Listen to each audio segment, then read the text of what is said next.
Hello friends, स्वागत है हमारे यूट्यूब चैनल में आपका। अभी आने वाली भर्तियां जिसमें आपके मेडिकल अभी रेडी है, मेडिकल तैयार है, उसमें कौन कौन सी भर्तियां हैं। आईटीबीपी ट्रेड्समैन मेडिकल आने वाले हैं, आईटीबीपी कांस्टेबल ड्राइवर मेडिकल की कैंडिडेट्स जो है वो तैयारी कर रहे हैं।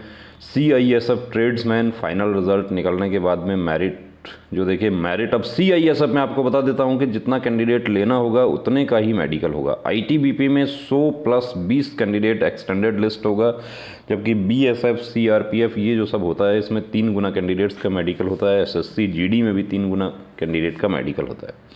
अब हमारे जो साथी आईटीबीपी की जो भर्ती देख रहे हैं उनको बहुत डाउट्स है, जो पहली बार मेडिकल में जाएंगे। सबसे पहला डाउट तो यही है कि क्या 3 गुना कैंडिडेट को मेडिकल में बुलाया जाएगा, क्या मेरा नाम मेडिकल में आ जाएगा, मुझे इतना नंबर बन रहा है। देखिए मेडिकल में आ जाएगा तो इसका मतलब यह है कि समझिए आप भर्ती हो गए। जो एक्सटेंडेड वाले जो लास्ट के कैंडिडेट होते हैं उनका थोड़ा मुश्किल होता है, वरना कैंडिडेट जो 100 प्लस 10 कैंडिडेट होते हैं वो आईटीबीपी में हमने देखा है, प्रीवियस जो एक्सपीरियंस के आधार पे हम बता सकते हैं आपको कि वो कैंडिडेट्स भर्ती हो जाते हैं। अब गवर्नमेंट ऑफ इंडिया का जो मेडिकल गाइडलाइन क्या है, यदि ये मेडिकल गाइडलाइन आपका फॉलो नहीं होता है तो आप इसको चैलेंज कर सकते हैं। यही सबसे बड़ा आधार हुआ हमारा कि 1000 से ज़्यादा कैंडिडेट जो है एसएससी कांस्टेबल जीडी में इस मेडिकल गाइडलाइन के आधार पर अपना जो री मेडिकल था उसको चैलेंज किया उन्होंने, और वो चैलेंज करके वो लोग फिट हो गए। चाहे बीएसएफ रेडियो ऑपरेटर की भर्ती में भी ऐसा ही हुआ कि कैंडिडेट्स को जानकारी थी कि मेडिकल गाइडलाइन में क्या होना चाहिए और उनके साथ क्या प्रोसेस हुआ, और प्रोसेस यदि अकॉर्डिंग टू मेडिकल गाइडलाइन नहीं होता है तो आप चैलेंज कर सकते हैं और आपको रिलीफ भी मिलता है। मेडिकल गाइडलाइन में जो कंटेंट है वो आपको दिखा देते हैं। देखिए पूरा जो है पूरा बुकलेट है मेडिकल गाइडलाइन, यानी कि जो आपका भर्ती होने का जो प्रोसेस है उसमें हर चीज़ के बारे में पूरा बताया गया। आप देखते हैं हेड, नेक, चेस्ट वाल सब के बारे में पेज वाइज जो है, पैरा वाइज इसमें समझाया गया है कि यहाँ आप देखिए नेक जो है उसके लिए भी पूरा एक पेज के ऊपर बताया गया है। हेड जो है, हेड में क्या होना चाहिए, कैसे होना चाहिए। कुछ साथी पूछते हैं मुझे पुराना चोट लगा हुआ है, हेड में पुराना चोट है मुझे, तो देखिए पुरानी चोट जो है वो फिट नहीं होती है हेड में। उसका एक ही तरीका होता है कि उसको आप थोड़ा बाल बढ़ा के उसको बालों में छुपा लें, क्योंकि वो यदि डिटेक्ट हो गई तो उसका एमआरआई भी यदि आप करवा के नॉर्मल देंगे तो भी हमने अनफिट होते हुए देखा है कैंडिडेट्स को। अब इसमें कुछ कैंडिडेट्स ये पूछते हैं कि मुझे ये प्रॉब्लम है, माइल्ड है, हल्का सा है, थोड़ा सा है, तो इसके बारे में हमें बताइए। तो उसका देखिए माइल्ड एक्सेप्टेबल जो पॉइंट्स हैं वो कौन कौन से हैं। माइल्ड एक्सेप्टेबल डिफेक्ट्स, आप जाते हैं मेडिकल गाइडलाइन में पेज नंबर 8 पर, वहाँ पर आपको पूरा डिटेल मिल जाएगा। अब यहाँ पर देखिए माइल्ड एक्सेप्टेबल डिफेक्ट्स में acceptance of candidate suffering from trifling defects, यानी कि जो थोड़ा डिफेक्ट है, candidates presenting with mild degree of the following defects may be, अब यहाँ पर लिखा हुआ है मे बी एक्सेप्टेड। अब मे बी एक्सेप्टेड जो है ये यानी कि मेडिकल ऑफिसर के विवेक पर है, यहाँ पर उनका पावर है, वो चाहें तो एक्सेप्ट कर सकते हैं, ना चाहें तो रिजेक्ट भी कर सकते हैं। As specified in the relevant paras, अब यहाँ पर देखिए क्या है, mild flat feet. Mild flat feet if the joints of the tarsus are flexible and the arc reappears on standing on tiptoes.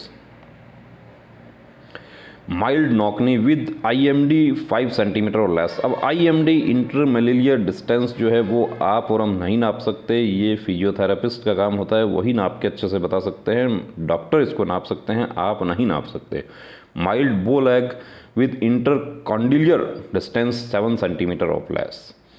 Mild hammer toe, hammer toe क्या है, hammer to जो आपकी टोज होती हैं वो हथौड़े की तरह हो जाती है। माइल्ड वेरिकोसिल, अब एक कैंडिडेट लगभग पिछले 7 दिनों से लगातार मैसेज उनके आ रहे हैं कि वेरिकोसिल ए है, वेरिकोसिल ग्रेड 1 है, तो उसका क्या होगा। अब वेरिकोसिल ग्रेड 1 है उसका हमें नहीं पता, लेकिन इसमें लिखा हुआ है कि माइल्ड वेरिकोसिल।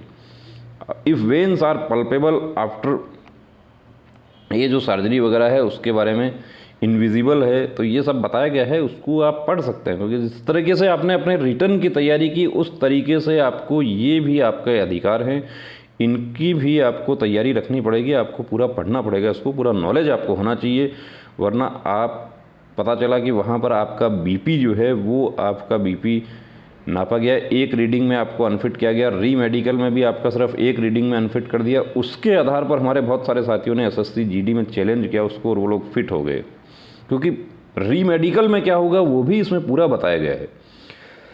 स्लाइट स्टैमरिंग, ये इसके बारे में बताया गया है कि 4-5 सेंटेंस के बाद में जो स्टैमरिंग अपीयर होती है वो चल सकता है। हील टेम्पनिक मेम्ब्रेन जो है, परफोरेशन, कान का पर्दा जो है उसके बारे में। Presence of wax in years without hearing defect. अब प्रेजेंस ऑफ वैक्स जो है ये सिर्फ आपकी गलती होती है कि प्रेजेंस ऑफ वैक्स जो है आप कान की सफाई नहीं करवा के जाते, या कान की सफाई आप खुद से ही करते हैं या किसी दोस्त से करवाते हैं, वहाँ पर थोड़ा सा भी उसमें देखिए बड़ा सेंसिटिव होता है अंदर, यदि थोड़ा सा भी उसमें खरोंच आ जाती है आप अनफिट हो जाते हैं।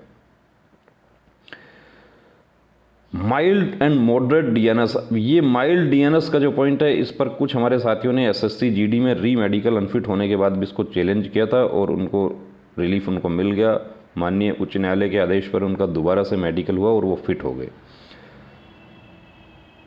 बाइलेटरल हाइपरट्रॉफी, इसके बारे में देखिए पूरा ये जो डीएनएस नाक का पॉइंट है। Only prominence of veins in the lower limbs to be accepted, ये बहुत बड़ा पॉइंट है कि क्या सभी दिखने वाली नसें जो है वो वेरिकोज वेन होती हैं?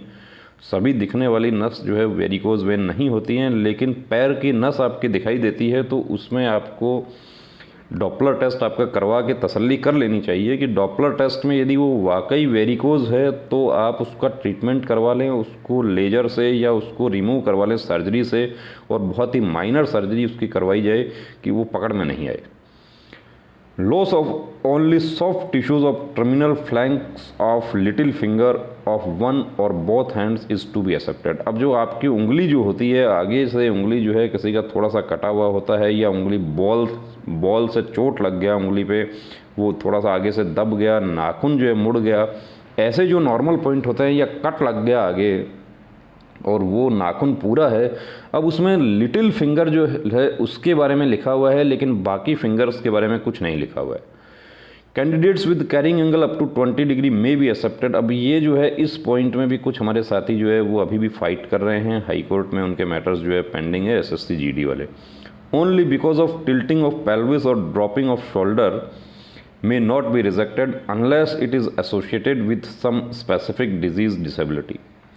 सर्वाइकल रिब, अब cervical rib without any functional disability. अब सर्वाइकल रिब यदि है तो उसमें तो हमने अनफिट होते हुए देखा है, यदि एक बार सर्वाइकल रिब का पॉइंट बन गया तो वो कैंडिडेट री मेडिकल भी फिट नहीं होता है। अब विदाउट एनी फंक्शनल डिसेबिलिटी जो है, फंक्शनल डिसेबिलिटी यदि होता तो कैंडिडेट कैसे दौड़ करता, सारे काम कैसे वो करके आता है यहाँ तक। तो ये सब तब इसके बारे में पता चलता है जब एक कैंडिडेट अनफिट हो जाता है, उसका जो पूरी मेहनत जो है बेकार हो जाती है। Only tremors without any organic cause, ये बहुत सारे कैंडिडेट्स में होता है, नर्वसनेस की वजह से भी हाथों में कंपन होता है। हील ट्रैकोमा, आँख का पॉइंट है। Report of the radiologist must have clinical correlation before rejection, ये सबसे बड़ा पॉइंट है। Any other slight defects which in the opinion of the recruiting medical officer will not interfere with efficiency of candidate as a soldier in future। देखिए ये जो है ऐसा point है कि इसमें मेडिकल ऑफिसर जो है, रिक्रूटिंग मेडिकल ऑफिसर, उनको पूरा पावर दे दिया गया है इस लाइन में कि वो उस पर लिख सकते हैं कि ये एक सोल्जर के रूप में भविष्य में कोई प्रॉब्लम इनको नहीं होगी, और वो ये भी लिख सकते हैं कि ये एक इनको बॉडी पर एक पैच है, इस पैच स्क्रैच मार्क्स है या किलोइड बना हुआ है, इससे इनका आगे इन फ्यूचर में हाई एल्टीट्यूड में इनका ये यहाँ से फट सकता है, जब एटमॉस्फेरिक प्रेशर जो है वहाँ पर कम हो जाता है वहाँ फट सकता है, हवाई यात्रा के दौरान फट सकता है, कुछ भी देखिए वो बता सकते हैं। तो ये जो पॉइंट है इसमें पूरा अधिकार जो है मेडिकल ऑफिसर को दिया गया है। अब ये नोट के रूप में देखिए पूरी बात यहाँ पर बताई गई है कि in all cases where a candidate suffering from trifling defects is accepted, the recruiting medical officer should fully satisfy himself that the effect will not in any way affect the efficiency of candidate and the defect should invariably be mentioned in recruitment form। उसके बारे में पूरा detail उसमें लिखा जाएगा। Medical form जो है वो भी हम आपको दिखा देंगे। देखिए आपको मेडिकल करके एक पेज का जो है आपको फिट अनफिट, फिट का सर्टिफिकेट तो देखिए डिटेल मेडिकल में नहीं दिया जाता है, री मेडिकल में फिट का सर्टिफिकेट दिया जाता है, डिटेल मेडिकल में अनफिट का सर्टिफिकेट दिया जाता है। आपको एक पेज दिया जाता है, लेकिन जो आपका डोजियर होता है उसमें 4 पेज का आपका मेडिकल का फॉर्म होता है, वो भी आपको अलग से वीडियो में दिखाएंगे। Candidate suffering from minor defects of ordinary nature such as simple sores, shoe bite, common cold and similar other minor elements which usually last only a few days may be accepted. यानी कि जो कुछ ऐसी परेशानियां हैं, जुकाम वगैरह जो कि कुछ दिनों में ठीक हो जाती हैं, उनमें मेडिकल ऑफिसर सेटिस्फाई हो जाते हैं, फिट कर सकते हैं।